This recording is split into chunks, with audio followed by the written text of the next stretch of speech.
মানুষ বলে ঈদ মানে নতুন পোশাক, কিন্তু আমাদের কাছে এবার ঈদ মানে ছিল একতা। মাসের পর মাস আড্ডা, হাজারো মেসেজ, আর শেষমেশ সেই মহেন্দ্রক্ষণ। আজ দুর্বার সঙ্গে আকাশ এক রঙে রাঙাবে। আসসালামু আলাইকুম এভরিওয়ান, সবাইকে ঈদ মোবারক। ঘড়িতে বাজে এখন 7:30। বাইরে আজ অন্যরকম একটা আবহাওয়া। পুরো এক মাস অপেক্ষার পর আজ সেই মহেন্দ্রক্ষণ। আজ শুধু ঈদ নয়, আজ আমাদের এক হওয়ার দিন। দুর্বার সংঘের প্রতিটি সদস্য আজ এক রঙে সাজবে। দুর্বার সংঘের মেম্বাররা গত এক মাস ধরে যে প্ল্যানটা করেছে, আজ সেটা বাস্তবে রূপ নেওয়ার দিন।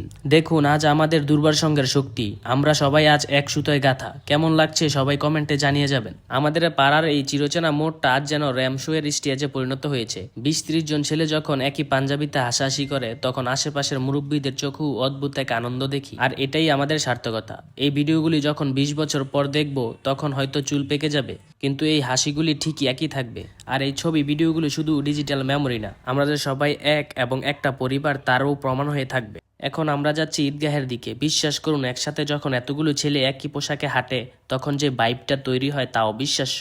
রাস্তা দিয়ে যখন হাঁটছিলাম, তখন মনে হচ্ছিল পুরো এলাকাটা আমাদের রঙে রঙিন হয়ে গেছে। এই শৃঙ্খলা আর ভালোবাসা, এটাই আমাদের সংগঠনের পরিচয়। হাজারো মানুষের ভিড়ে আমরা দুর্বার সংঘের সদস্যরাও সামিল হলাম আল্লাহর দরবারে শুকরিয়া জানাতে। আল্লাহর দরবারে লাখো কোটি শুকরিয়া। শত ব্যস্ততার মাঝেও আমরা আজ এক কাতারে দাঁড়িয়েছি।